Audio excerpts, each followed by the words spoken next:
So we'll start with a full HD stage here today. Now, what we want to do is we want to create a character that can actually be posed, that can be puppeted. Now, inside of Canvas, I have actually uploaded a file called composer.fla, and I'm going to download this, and this is also available to you, and we'll get into this a little bit later on, but this file right here, fit in, there we go, the window. This file is a fully posable, fully articulating character file. So I'm going to play this, and I want you to watch how this character is able to move. Now, the character, this is a full body character, meaning you can see from head to toe. Okay, it's not a floating head like what we did in the last assignment. It's a full character, but the character is only posable or articulated from basically the waist up. The legs are actually part of the body. This character is actually meant to be standing behind like a podium. So only the arms and the neck are actually articulated. So here we go. Here is this file. Hello, Cass. Let me play that one more time. Hello, Cass. Okay. So if you'll notice this character, we start here at the beginning. Notice the right arm. The right arm goes up. And notice the head. The head is actually pivoting or kind of swaying back and forth here. I do have eye movement, right? I have some blinking that's going on here. Here's some blinking, right? I do have visemes where the character is actually saying hello, class. And then when it gets here, the left hand moves over. That left wrist moves back and forth. And then as I move forward, the mustache kind of has a whimsical kind of motion to it. Okay, so there's a lot going on in this particular character file. I'll play it one more time. Hello, Cass. Okay, does everybody see that? Now, we're not going to start here. We're going to eventually import this character file. We'll build it up from the ground up just so you can see how this character is actually built. But today, where we're going to start is we're going to start very basic. So, here inside of my full HD canvas, we are going to start by creating a basic armature. Now, an armature for a character would be things like an arm that has multiple joints to it. So, think about your arm for a moment. What sort of joints are in your arm? Elbow joints? Okay, we got elbows. Shoulder. Fingers. Okay, so your fingers have joints as well. Wrist. Wrist. Okay, so those are kind of like the main ones, right? Now, depending on how detailed your character is, you're probably not going to animate fingers, right? Unless you really want to get crazy. But for the most part, the three main joints in any armature, at least an arm, is going to be the shoulder, the elbow, and the wrist. Now, what about legs? Let's say you were creating a character that was going to walk. What sort of joints are actually in a leg? Hip, knee, ankle. Yeah, so you got hip, you have knee, and you have ankle. Everyone agree? Those are kind of your three main joints. So anytime you have a section of a character that can be articulated in this way, we call it an armature. So in the case of my little composer here, my little conductor, I actually have a couple of armatures. Obviously the left arm and the right arm, but the head itself can also pivot. So what we're going to do is we're going to start with a real basic armature. We're going to create a crane, okay, like a construction crane. Can we agree that those kind of things can typically have different points of articulation and rotation, right? Have we all seen a crane before? There's enough construction around town. Surely you have seen a crane, yes? So let's create a crane. Now, we're going to do this all with shape tools. Where I don't care what it looks like. It's going to be just very, very basic. So here's the important thing that we need to understand. For every part of our character, we need to make sure that those parts are actually converted to symbols. So the symbols that we're going to use, we're going to just use graphic symbols for all of this. You can't just use basic shapes or drawing objects. They have to be symbols. So to start off with, let's go ahead and let's grab a rectangle tool, and I'm going to do this with a fill and no stroke. Someone has been playing with my settings here. There we go. And I'm just going to create kind of like the main cab of the crane. So I'm just going to create like a rectangle here, just something like that. And then maybe also give it some tracks or something, right? Because those things usually have tracks. So just kind of create something real basic. Again, this is not going to look great. It's just going to look real basic. Okay? So imagine these are the tracks, and this is the cab, or where the operator sits. Is everyone with me so far?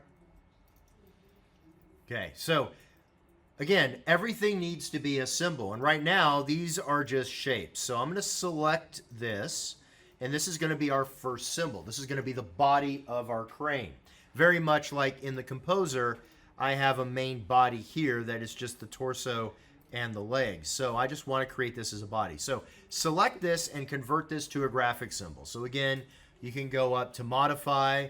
I'm going to come over here to the Properties panel and just click on this button right here to convert that to a symbol. I'll make that a graphic symbol. And for this one, I'm just going to call this one Crane Body. Don't care about the registration point. The only thing that matters, it needs to be a graphic symbol.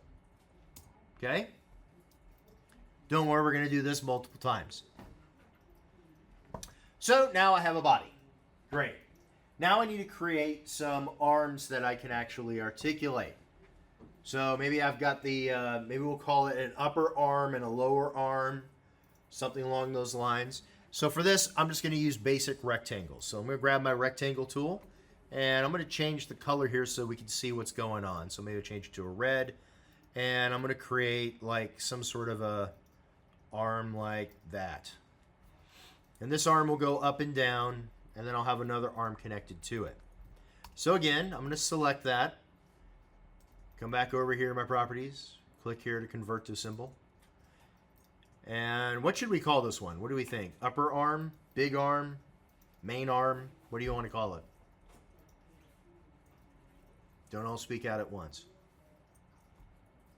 You guys had way too much fun on the weekend, didn't you? Main arm? Okay, since nobody else said anything, we're going to go with main arm. So main arm. There we go. Done. Grab the next rectangle tool, and I'm going to create another one. Make this one maybe a little smaller. Again, this doesn't have to look pretty. Change its color, maybe make it more of a blue. And then I'm going to convert this one, and we'll call this, oh, I don't know, secondary arm, main arm, small arm, secondary? I don't know. Secondary sounds good. Just something. I don't care. You can call it arm 1, arm 2. Just don't call it symbol 1, symbol 2. Give it a name. Okay? Then I need something to kind of come down off of this arm. Maybe this is a wrecking ball of some kind, right? Maybe I'll have a wrecking ball. So I'm going to go ahead and grab my rectangle tool again. Maybe I'll change this to black, and I'll create kind of like a arm that kind of comes down like this, and then maybe grab the oval tool and create just a ball that kind of allows me to do something like, well, maybe nothing like that. Let's try that again.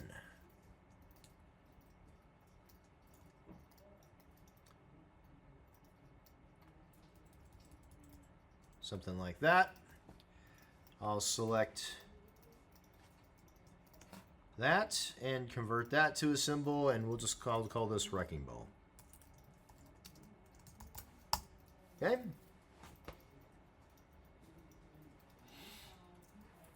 So now I've got 4 different symbols. Right? I've got the main body of my crane, I've got the main arm of my crane, I've got the secondary arm, and I have the wrecking ball. Is everyone with me so far? All right. Do we need another couple of seconds to finish up the wrecking ball? All right. So, step 1.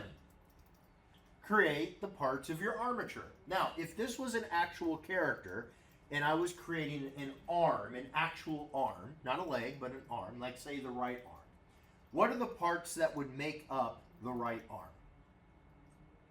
Assuming I'm not actually going to animate individual fingers. What are going to be the parts of an arm?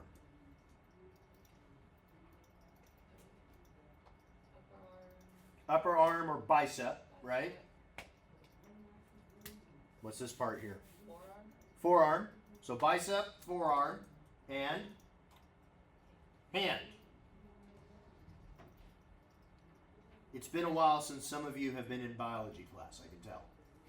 Okay, can we agree? An arm, a typical arm, right, is not a robot arm, but a typical human arm would have a bicep, a forearm, and a hand, right?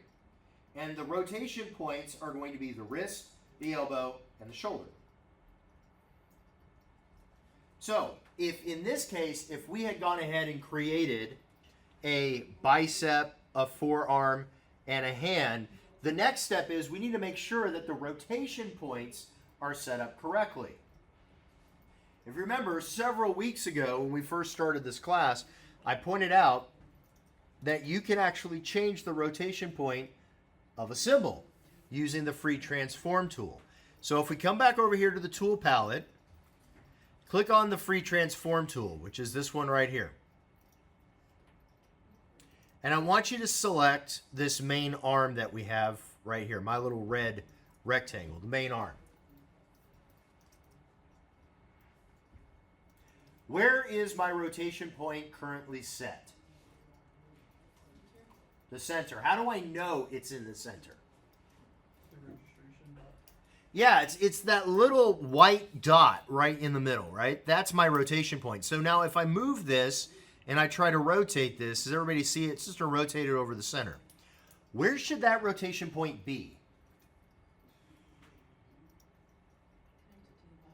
Yeah, it should be closer to the body, right? So with the free transform tool, I'm going to move my mouse over that white dot, and I'm just going to drag it where I think it needs to be. So maybe right here. That looks like a good spot. So now, when I rotate it, that looks more natural. Can we agree?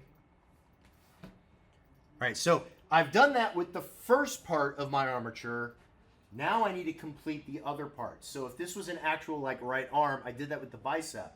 But now I need to do it to the forearm and I need to do it to the hand. So now let's click on the secondary arm and notice my rotation point again here is right in the center. So I'm going to move that over to where I think it needs to be. Maybe there's fine. Yeah, that looks good. And I'm going to do the same thing with the wrecking ball. I don't want the wrecking ball to kind of rotate here around the center. I'm going to come up here and maybe rotate it right there. Or maybe go all the way up to the top. That looks good too. Okay?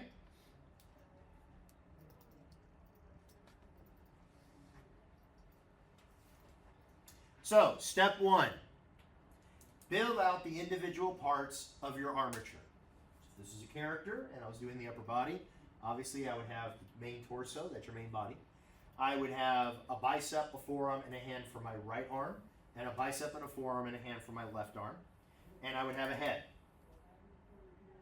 Is everyone okay with the biological terms that I'm using here? Right? Are we okay with this? So that's the first step. Now, the next step is set up all your rotation points. Where should the joints actually be? Where should these things rotate? Well, we've done that using the free transform tool. Step number 3. Notice, when I was drawing all of these things together, all of my symbols are on the same layer. Look at your timeline. How many layers do I currently have? 1. This is going to be a problem. In order for your puppet to work, each of your symbols needs to be on its own layer. So, have I made a mistake here? Maybe. But let me show you how to very quickly fix this. Take your mouse, grab your selection tool, and I want you to select all 4 of our symbols. Drag a selection around all 4 of your symbols. Then I want you to right-click or control-click on the selection. come down about halfway, and there's an option that says Distribute to Layers. If you love keyboard shortcuts, this one's an easy one. Command-Shift-D for Distribute. When you click on it, check out your timeline. Here we go. I'm going to click on this. Watch my timeline. Look at that. Now, instead of having one layer, I now have 4 layers. And look what Animate did for me. It named each layer based on the name of the symbol. Isn't that nice? So, step 1, create each part of your armature. Step 2, set up your rotation point. Step 3, distribute those parts to layers. Finally, last step, to set up this character file. And this is, by the way, this is where we start using terms like rigging. Has anybody heard the term rigging before? Okay. So in a lot of other animated softwares, this step is called rigging. And there's a lot of different ways that you can do this. There are some softwares that have things called bone tools that you can actually create a skeletal structure around what your character actually needs to do. And those kind of tools, it's kind of fun because you can actually take, like, say, a raster graphic, like something you've drawn in Photoshop, that's not individual parts, it's just a character, like just a flat 2D character that's been drawn, and you can actually create a bone structure inside of that character, and it will morph and move all of the arms the way that it normally would, without you having to create individual pieces. Animate doesn't really work that way. Later on, if we got time, we get to Character Animator. Character Animator will allow you to rig like that. It will allow you to create a skeletal structure. This one, on the other hand, what we have to do is we have to use an option called Parenting Layers. And this is where, if you remember that old song, you know, like the knee bone is connected to the hip bone's connected to the elbow is connected to the... So some of you are paying attention. That's good. So you guys remember that song? So, no, maybe not. YouTube it later. Anyway, point is, we actually have to tell Animate, how are these parts connected? Right? How are they connected? So, to do this, here in the timeline, next to the camera tools, everybody remember how to get to the camera tool in the timeline? Look to the right of the camera tool. There's this little icon right here that says Parenting View. It looks like a little flowchart icon. Does everybody see that? Click on it, and what you will see happen is in your timeline, where I've got all these different color squares, the colored rectangles for each of my layers, it will expand. So I'm going to click on that, and you'll notice that this actually expands. Okay? Now, from here, here's what I can do. I can actually start to tell Animate, okay, what parts of my armature are connected to what other parts of my armature. So let's stop for a moment and let's again talk about the normal human arm, right? The bicep, right, is connected to what part of the body? What main part of the body is the bicep connected to? The shoulder, which is part of the torso, right? So the bicep's connected to the torso. The forearm is connected to the bicep. Make sense? And the hand is connected to the forearm. Right? So hand to the forearm, forearm to the bicep, bicep to the body. Agreed? That's what we're going to have to do here. We have to actually tell Animate how these things are done. So what we're going to do is, if you move your mouse over these little colored boxes now, you'll notice they become a hand. And all we have to do is we have to drag the box from the part of the armature that we want to connect to the part of the armature that we're connecting to. Okay, so where we're connecting from to where we're connecting to. So the wrecking ball. The wrecking ball needs to connect to what part of our crane? Secondary arm. Secondary arm. So grab the wrecking ball, click and drag that to the secondary arm. Notice the little whip line, the little line that shows up here. And then when you let go on the secondary arm, do you see how it's now created this connection? So over here on the left-hand side, you can see the secondary arm is now considered the parent. And over here on the right-hand side, the wrecking ball is considered the child. So now the wrecking ball will stay with the secondary arm. So the secondary arm needs to connect to what? Main arm. Main arm. So grab the secondary arm, drag it to the main arm. And then finally the main arm connects to the body. So drag the main arm, connect it to the body, and your flow should look something like this. Everybody see that? Now, here's where the magic happens. If I grab my free transform tool, check this out. Now when I select my main arm and I rotate it, watch what happens to the rest of the armature. See how it stays together? I can now position this however I want.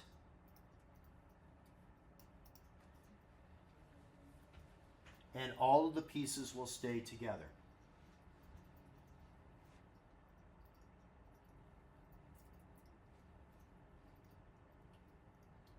Keep in mind, all I'm doing is rotating. I'm not moving. I'm rotating. Okay? Any questions about this?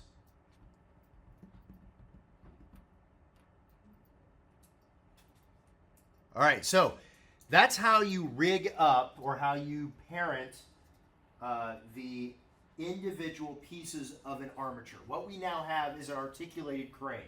This is a single armature. Any questions about that? So this is all well and good. It's rigged up, but how in the world do we animate something like this? So here's what we're going to do. Come down here in your timeline. And I want you to go ahead and select, just click on the first layer, the first keyframe, hold down the shift key, click on your last one to select them all.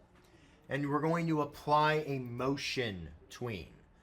Not a classic tween, a motion tween. So I'm just going to right click on that, and I'm going to come up here and create a motion tween. That should automatically give me 30 frames here to play with.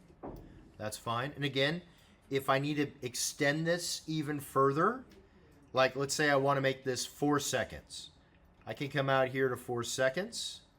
I can select all these empty frames right here, and I can insert a frame, and that will automatically extend that over.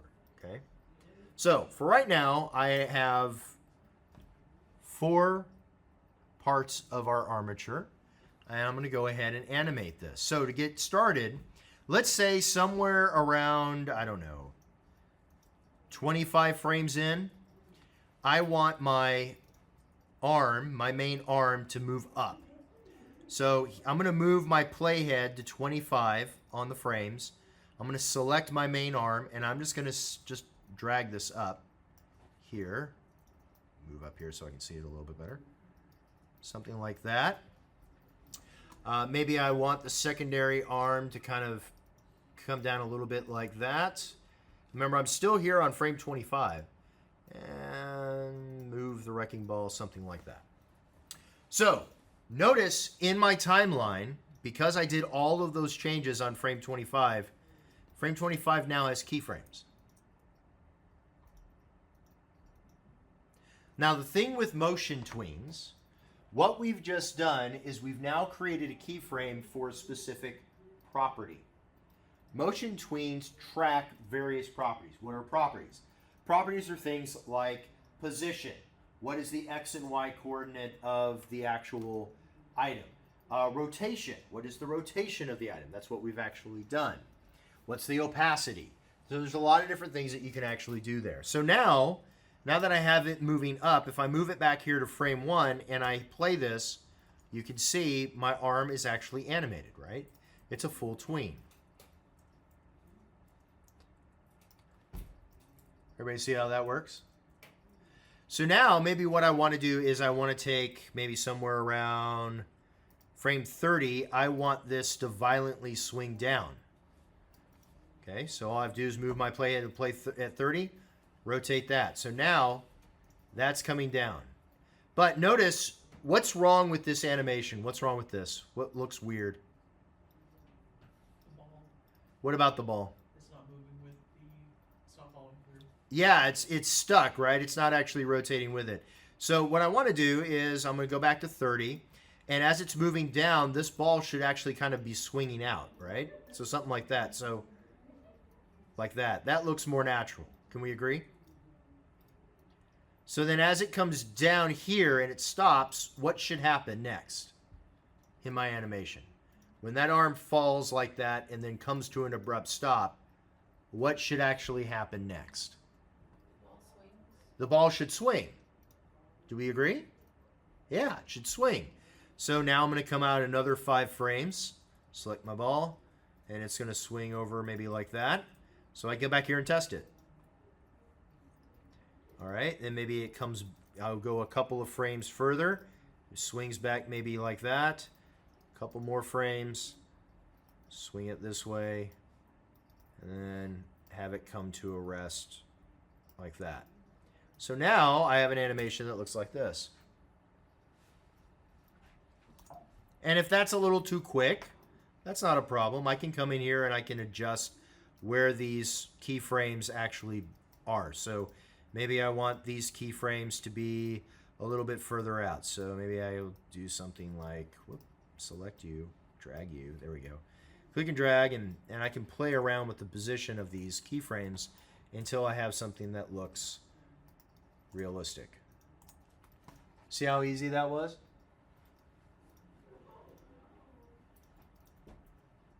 So take a minute, play around with your crane, have it do something. Yeah. So mine keeps doing this where on the second frame it moves. I did not make it do that. And then every time I try to rotate this, it pushes this point to the edge and then messes up the entire thing. Oh, that is really bizarre. And then I have to undo the entire motion tween to fix it. Yeah, you may. Where's your registration point on that? It's right here. Yeah, what is going on? Like the second frame has Are you not- in 23 or 24? 24 because I'm on my Yeah. personal computer. It might be a 24 bug. Hmm. I'd have to look into that. Okay. Okay. Any other questions?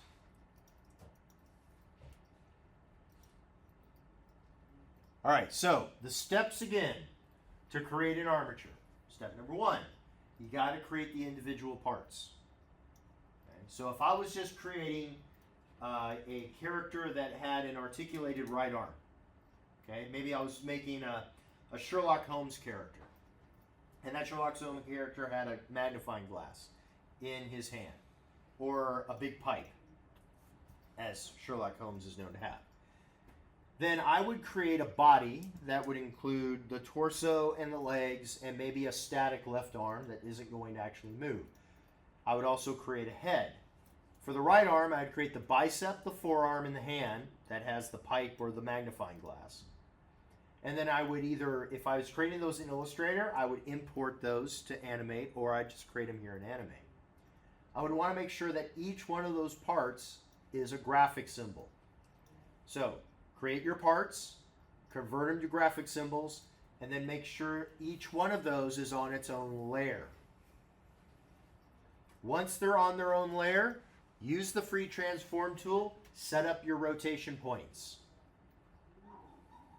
Once the rotation points are ready, set up your parenting. Opening up your parenting view here inside of the timeline. You can close it and open anytime you want. Set the parenting up, drag to create the armatures that you need, and then create motion tweens for any of the parts that need to actually puppet. Caveat, let me give you a quick warning though. In a minute, we're going to flip over to the composer. The composer has visemes and eye shapes, graphic symbols that we need to use the frame picker from. Any layers that you need to use the frame picker, mouth shapes, eyes, do not use a motion tween on those layers. Okay? You don't need that. Those are just keyframe animations. Armatures need motion tweens. Visemes and blinking eyes do not. Questions about that? Okay. Good. All right. So here's what I want you to do. Go into Canvas, and I want you to download this composer file that's in our Lesson 8 module. And I want you to go ahead and open him up inside of Animate. Now, we are not actually going to edit this file. Yes. It's closed until 7:30. That's the assignment. Go back to the modules. Oh, you Modules. in the module. Yes. There is Composer. FOA. It's under Resources and Handouts.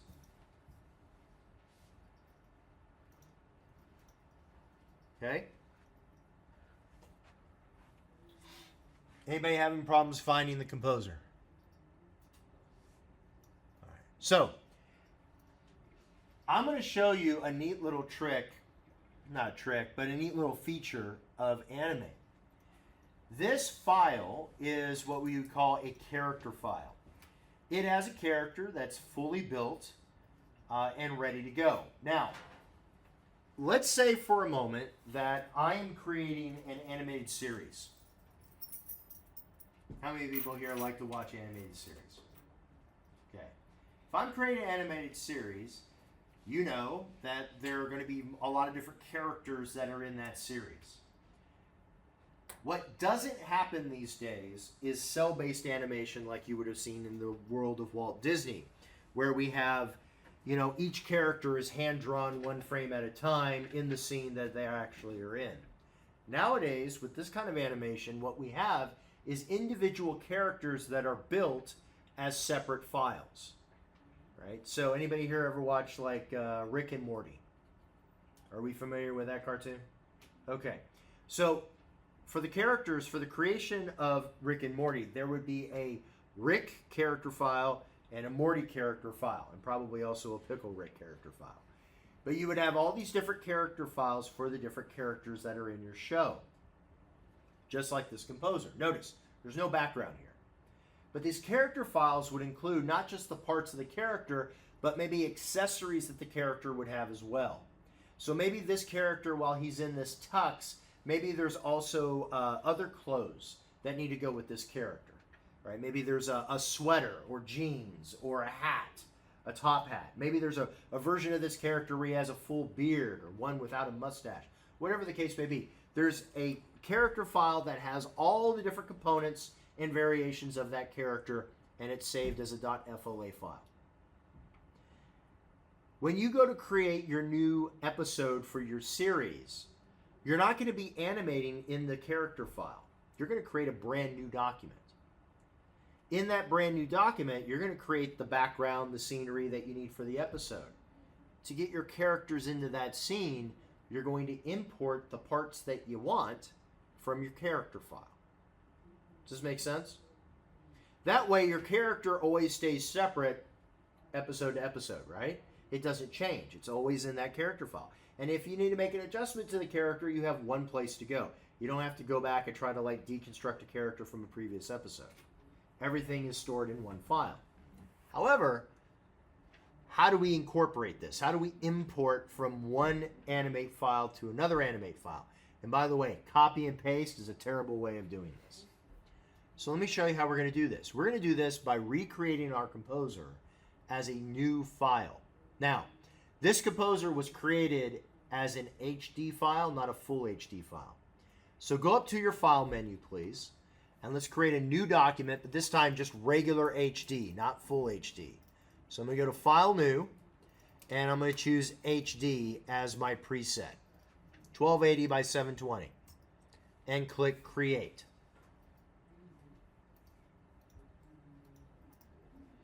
Okay? Now, here's where the magic happens.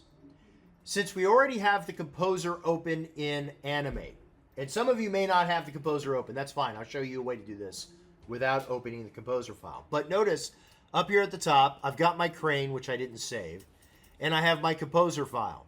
And now I have my new file that I've now created. If the file is already open in Animate, here's what you can do. Open up your library. So I'm going to select my library here. If your library is not available, go to Window, click on Library. Either way, get your library open. Okay, now I'm in my file that I've just created, my new one. Notice up at the top, the library has a drop-down menu. It says Untitled 2. I can view the library of any open file by clicking on this drop-down, and choosing that file here. Notice, this is the library for the composer. I've got a body, I've got different eyes, I've got face assets, I've got a head, I've got arms, I've got visemes, I've got an eye graphic symbol, a viseme graphic symbol. I even have a music stand in that MP3. Everything is in that particular file. Does everybody see that? Now, that's if it's open. What if it's not open? What if I were to close this? Okay, it's like, oh, well, where is it? Well, that file is down here in my downloads file. Well, what can I do? Because now I can't, it's not accessible to me here in Animate. There is an option. If you go under File, you can go down to Import, Open External Library. If the file is not open in Animate, go to File, Import External Library. What that will allow you to do is to select a flash file. So I'm going to go to my downloads and I'm going to select the composer. So there's the composer. And I'm going to click Open. And now in another window, I now get the library of just the composer file. Does everybody see that? So here are all the assets that make up the composer. Here's the body. Here's some different eyes. Here's all that stuff, right? So here's what I can do. I can start dragging and dropping things into my stage, or I can drag and drop them here into my library. So what do I need? Well, let's move the body over. So I'm gonna, if you don't have the external library open and you just have the internal one, drag it to the stage. I'm gonna drag mine to my library over here. I need the body. Let's see. I need the mustache. Mustache looks good. I need the head. So drag the head over. I need both the left arm, the right arm. So drag those over as well. And let's see. I need the eyes and the visine. There we go. So now as I look this over, here we go. I've got the character file. So that's pretty much kind of moved everything over here with me. This is fine. So I moved everything over. So I now have everything that I need to rebuild my character in my library. Or if it's on the stage, it's now also in your library and you can delete the stuff in the stage and we can rebuild it one step at a time. Everybody see how that's done? So, external libraries, very, very handy. Going to see the library of a file that's already open in Flash, that's also very handy. So, one of the things that you can do is you can create not just character files, but you can create asset files. I'll give you an example. Had a student a while back who did an animation for Mario Brothers. We've all seen the Super Mario Brothers games before. So what they did is they created a character file for Mario, a character file for Luigi, and a character file for Bowser. And then they created another file for all the different assets, like the mushroom, or the flower, or a block, a regular block, a question mark block, right? The little cloud guy that drops those little spiky things on your head. So in that assets file, he had all those different components that he could, all those different symbols that he could bring in at any given time, and then recreate an entire scene. Questions about external libraries?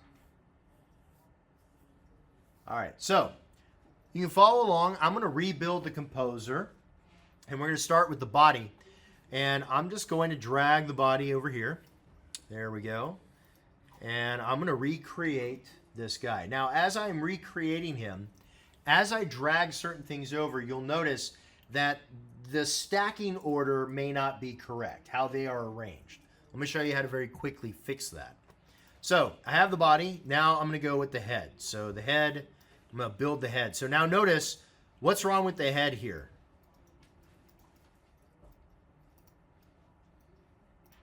Do you notice how the neck is kind of over the bow tie. Does everybody see that? Okay.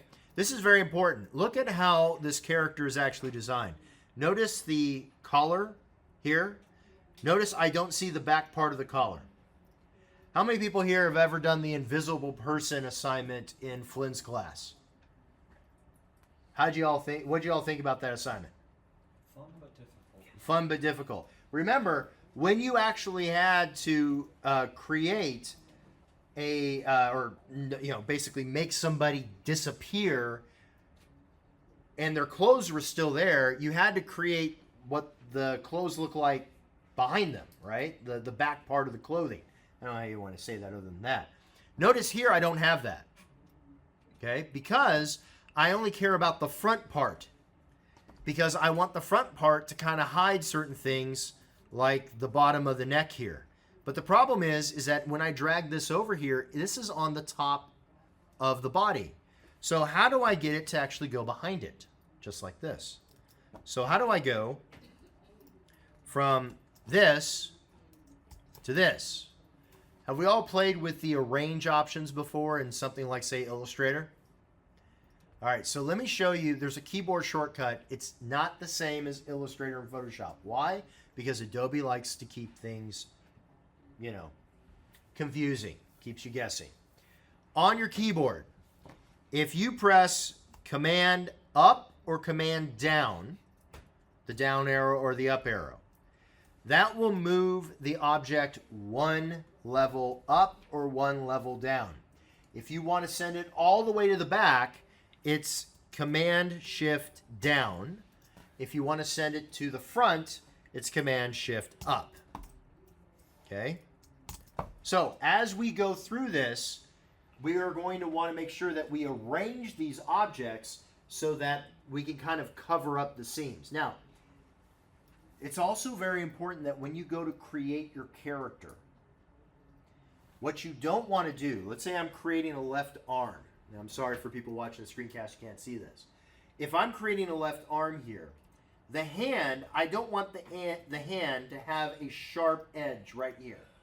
Why not? Right at my wrist. Why do I not want to have a sharp edge there? When it rotates, there'll be a gap. Yeah. When I rotate, you're going to see that edge, and you're going to have this like weird white, gap that shows up. So that hand needs to actually extend a little bit further into and behind the forearm. Does that make sense? Same thing with the forearm. I don't want the forearm at the elbow to just be cut off, right? I want that forearm to kind of have maybe a little bit more of a rounded kind of a profile that extends past the elbow or includes the elbow area. I'm putting that in quotes, okay? Same thing with the bicep. The bicep comes up to the shoulder. I kind of want to create a little bit of a rounded corner. So as we start to build the armatures of this composer, you'll see that as it is created, you will see these kind of overlapping areas. And that's to help when you actually articulate these armatures that you don't end up with these weird kind of white gaps that show up. All right, so I've moved my head in the back. I'm going to continue building out the head.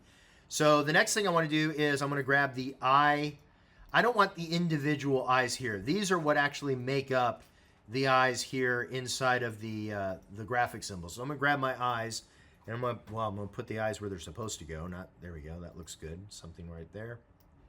Okay, there we go. There are the eyes. Same thing with the mouth shapes, the visemes. So I'm going to grab the visemes, and maybe if I don't want him to have a mustache, he looks like he hasn't shaved in a while. You could just leave him like that. That's fine. If you want the mustache, well, we have the mustache. It's under the face. I can drag the mustache up here, right?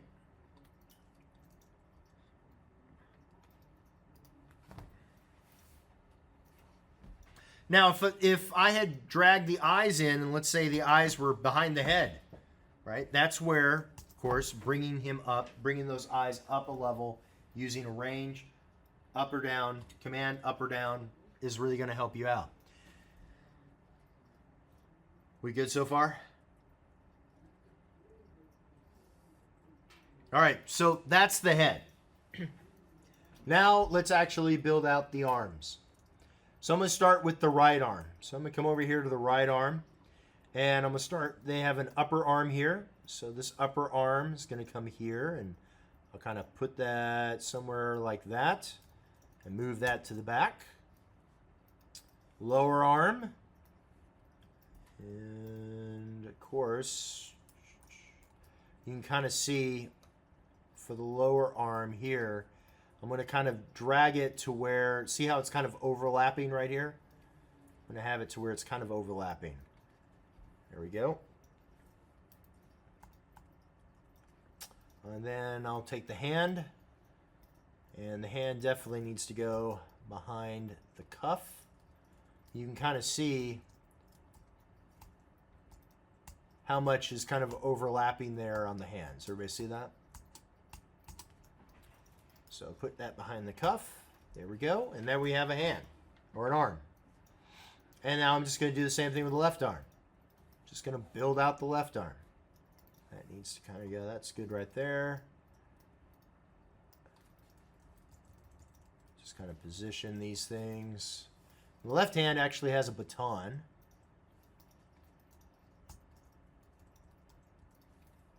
Something like that. Now notice I did not send the hand all the way to the back. Why not? What happened if I sent that hand all the way to the back? It would be behind his head. Yeah, it looks like he's scratching the back of his head with his baton. So I just went down one level. So it's behind the cuff. Okay? Now, step 1. Build the individual parts of your character. Step 2, we've now arranged it here, but what do we need to do first before we start parenting this together? Rotation. Yeah, we have to set the rotation point of each of our parts. So which tool do we use to set the rotation point? I heard somebody say it. Free transform tool. So now I just have to go in here and I have to make sure that the rotation is set up for each one of these parts. So for the head, there I'm going to select the head. The rotation needs to come down here around the neck area, maybe right there around the top of the bow tie. That way he can actually move his head. Now of course I haven't parented anything, so as I'm moving the head, the eyes and the mustache and the mouth don't move. That looks really weird. But I just want to make sure that rotation point works fine. How about the mustache? Maybe the mustache needs to have a slightly different rotation point. Maybe something like right there. I'm going to do this upper arm. Set that rotation point there. Do this lower arm here. Set that rotation point somewhere right there. Do my hand.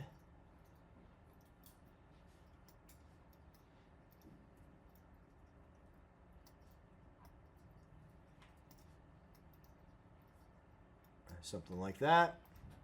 And move on to the next arm. And just rinse and repeat until I have all of my rotation points set.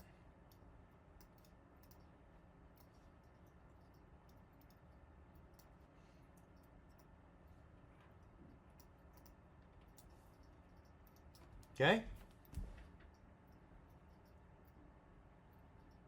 Now keep in mind, if you've messed up one of the rotation points after you actually parent it together, you can go back and make that correction. It's not a problem. It's not set in stone. You can always fix it. So take a moment, finish changing out all the rotation points of our composer. So, we've created the parts, we've imported them, we've set our rotation point. What do we got to do next? Distribute to layers. Distribute the layers. Remember, will this work if everything is on the layer 1? No. There's no way you can parent layers if everything's one layer. So I'm going to select everything here and right click on it and distribute the layers. Or if you like keyboard shortcuts, Command Shift D. And now I've got all of these wonderful layers down here at the bottom.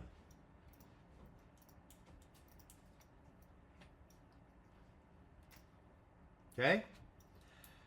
We've created our parts, we've imported them, got them on the stage, set our rotation points up, we've distributed the layers. What's the next thing we got to do? Yeah, we got to do the rigging now, don't we? Parenting layers. So come up to your timeline. Open up your parenting view. Okay, so I'm going to start with the head. So the head should attach to what? Body. See, I knew you guys would get this. So I'm going to drag the head to the body. Done. But what should attach to the head? The hair. Well, the hair is part of the head. Think a little lower than hair. The neck. The neck's part of the head as well. A little higher than the neck. Lower than the hair, higher than the neck. Mustache. What else? Mouth. Mouth and Eyes. eyes. So I have three things that have to connect to the head. So I'm going to take the eyes, connect it to the head. Mustache, connect it to the head. And the Visemes layer, and connect it to the head.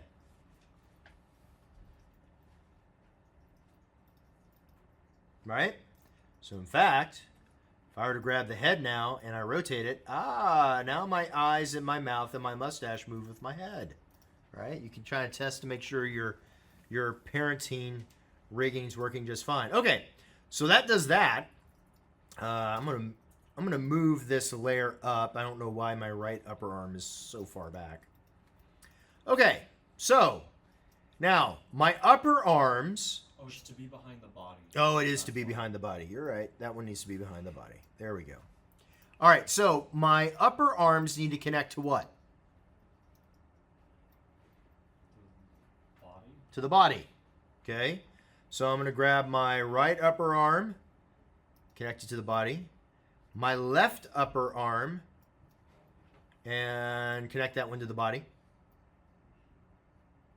Now what's next? Lower arm Lower arm to what? to upper arm. Do we agree? All right, so right lower arm goes to the right upper arm. The left lower arm goes to the left upper arm. This is why naming your stuff helps. My left hand goes to my left lower arm. My right hand goes to my right lower arm. And there we go. There is my rigging for my composer. And then from here, I can actually go through and puppet my character. However, keep in mind, one of the things that I told you, anything that you need to puppet has to have a motion tween applied to the layer. However, our Visemes and our eyes, we're not puppeting those, we're using the frame picker. They do not get motion tweens. So if you set a motion, this is important, listen, because this will happen to you. If you set a motion tween to the eye layer or the Viseme layer, and you use the frame picker, you're going to get a little keyframe, but guess what? Ain't going to work. Whatever frame you pick, that's what you're going to get for the entire animation. So if you picked an open ah mouth for your character is going to sit there doing this the entire time. Okay? You're not going to be able to actually change it. So, only apply motion tween to the armatures, not to the Visemes or the eye shapes, because we're going to use frame picker for that. So to show you real quick, I'll do this. So I'm going to select all the things that I need to do this. What is going on? What? No. Maybe I should save it. That was a sign. I said no. We'll see how well this goes. All right, so I'm going to select these. I'll add a motion tween to those. There we go. And then come down here. Mustache, sure. I'll do a motion tween to that. Come back down here. Body and right upper arm. I'm not really doing anything with the body, but I'll put a motion tween on that anyway. There we go. So now my eyes and my Visemes, I'm just going to extend those out by adding and inserting in a frame. Okay, so now notice I have another problem. Look what happens when I scroll through. What in the world is going on here? It's going through the frames. Yeah, remember these are graphic symbols? What did I not do? Or better question is, what do I need to do to prevent him from doing this? Put it on the Put what? put the specific graphic symbol onto the single frame. Right. So remember, by default, graphic symbols loop. Remember they have their own timeline? So select the eyes. I'm going to go to my properties panel and I need to turn looping off. I need to go just to single frame. Same thing with the mouths. So go to mouths, single frame, and now, okay, now he's not pantomiming. But here I could use the frame picker, right? So I could, if I wanted to, like go to frame 5, select my eyes, go to the frame picker, make them blink, go a couple of frames ahead, select the eyes, go to my frame picker, make them open again. Maybe go over here to frame 20, select the eyes, go to my frame picker, make them look surprised, you know, and then now I've got my normal animation just like you did before, right? Just using the frame picker. Same thing with the mouth shape, right? I can maybe at frame 10, I can select the mouth shape, or the mouth shape, or the mouth shape, there it is. Go to my frame picker and do maybe a smile, make him smile a little bit. So now he's here, blinking, and now he's smiling, okay? So the frame picker works just fine as long as you don't add a motion tween to those layers, okay? And from here, it's just like you animated the crane. You can go in and you can start adjusting the individual aspects of the character by puppeting them. Now, real quick, let me show you something. Let's say for a moment that here at frame 10, I want, let's say, this hand here to rotate like that. Okay, so from frame 1 to frame 10, I want him to rotate the baton. Okay, that's good, right? Now, at frame 10, I want him to raise his left arm. Everyone watch this, because this is going to be something that you will encounter. I've just moved one part of my armature over the first 10 frames. The other parts of my armature, because they're on frame 1, they haven't moved. Now that I've gotten there at frame 10, I want him to raise his left arm. Which means I'm now moving a different part of the armature. Does that make sense? If I come here to frame, say, 15, and I select this arm here, and I move it, it's going to create a keyframe right here at frame 15. What is animate going to do? How is animate going to animate that part of the armature? Is it going to rotate it? Sure. But when does the rotation begin? Will it begin at frame 10 like I want it to? Or will it begin at frame 1 because that's where the previous keyframe is? It'll be frame 1. Yeah, so check this out. If I wanted to have this animation go here, and then at this point here, I want the arm to move up. I don't want this arm moving until it gets to here. I want it to move up at this point. So here's what I got to do. If I take this and I move this and I rotate it like this, look what happens to my animation. See how the arm is moving at the same time as the hand? I didn't want that. I didn't want the arm to move that soon. Okay, so I'm going to undo that. Here's what I've got to do. Back here at frame 10, where I moved and created this keyframe for my hand, I'm going to take my upper arm, I'm going to select that frame there, and I'm going to add a keyframe. So I'm going to go to Insert Keyframe. Now, notice when I go to Insert Keyframe with a motion tween, look at all these different options. When we did Classic Tween, it was just a basic keyframe. In this, it asks you, well, where do you want to keep a keyframe of? Do you want the keyframe to be about its position or its scale, how big it is? Whether it's skewed or its rotation or its color or its filter. How do you want to do this? Simple answer is this. That last option that says all, just choose that one. Okay? So anytime you need to do this, the reason why I'm creating the keyframe at frame 10 is I want the position of that arm to stay there until it gets to frame 10. So now I'm going to come here to frame 10. I'm going to select all. That will create that keyframe. That means that that arm will not move. And then once it gets to frame 10, then I'll move it over here to frame 20. I'll grab this, and now I can move him up.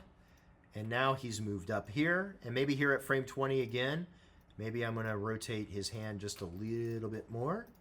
And now the motion that I've got is what I'm looking for. It's almost like he pokes himself in the eye. It's a lot better than making him pick his nose with the other hand. I've accidentally done that in class before. Okay? So everybody see how I'm parenting this character? So the important thing is when you get around to actually tweening the individual armatures, just make sure to know a couple of things. Number one, make sure you have your rotation points set up correctly. Number two, as you're going through your motion tween, make sure you have your keyframes set the way that you want them to work. Okay?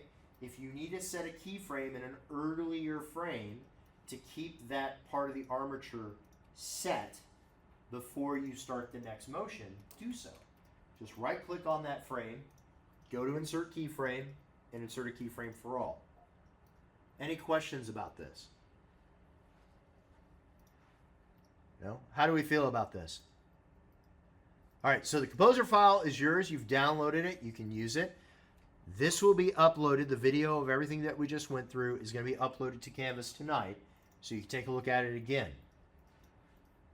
Additionally, I have also included an older screencast that I did in one of the previous semesters on how to draw a character in Illustrator and set up your layers in Illustrator so you can import those here so that you can actually animate them in Animate.